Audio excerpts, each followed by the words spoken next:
Christopher.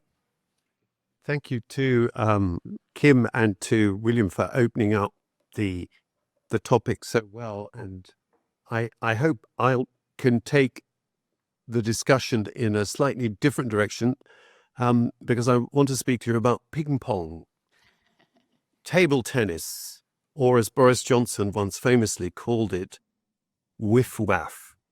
And how can this create community? But before coming to that, I'd like us to think about freedom, in particular the difference between freedom from and freedom to. Freedom from restrictions is the dominant understanding of freedom in Western culture today. This is understandable because the removal of restrictions that expressed racial and gender prejudice has been one of the triumphs of modernity. But like a blowtorch that is used to remove paint from wood, once the paint has been removed, if you continue to use the blowtorch on the wood, you will burn it and eventually destroy it. This is what freedom from has become. Once used to remove prejudice and injustice, it has now become all-consuming. The path to freedom has become identified with the removal of all restrictions. Freedom from is summed up by the phrase, "Leave me alone."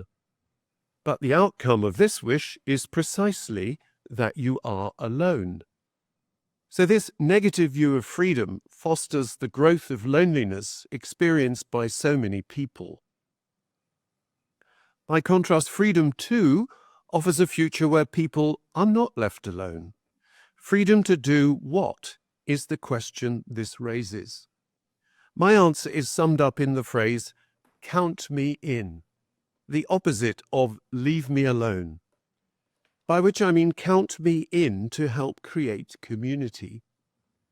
Freedom, too, is here understood as freedom to pay attention to other people, to pay attention to other people.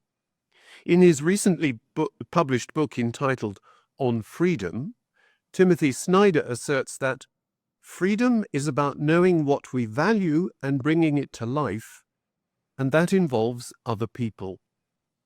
He goes on to say that virtue is an integral part of freedom, that is to say, the habit of paying attention to others can be cultivated and learnt and should be a key feature of education. A path between leave me alone and count me in has appeared in the form of the digital world, which William's already referred to.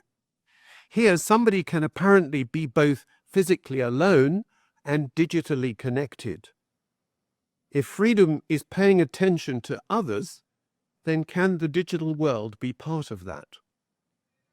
At a level of communicating information, such as come to the meeting next Monday, yes. But at the level of really meeting people, no. And the risk here is that paying attention to my device replaces paying attention to others, even at the dinner table, as William said. The digital world can make connections, but it cannot make relationships. And that takes me back to where I began, table tennis. How table tennis can build relationships. A man in Brighton had a talent for table tennis and competed at national level. So he set out to use this talent as a way of paying attention to other people in Brighton where he lives. He set up the Brighton Table Tennis Club. I recommend their excellent website, with an emphasis on paying attention to people on the margins. This includes people with physical disabilities. 2 members of the club won medals at this year's Paralympics in Paris, one of them aged 14. There is dementia table tennis and table tennis for the children of refugees who feel so isolated. And while some kids play, other family members are in the cafe that is one of the club's partners, learning how to cook healthy food. Something as humble as a game with a plastic ball and wooden bats and a table can be an expression of freedom that pays attention to others.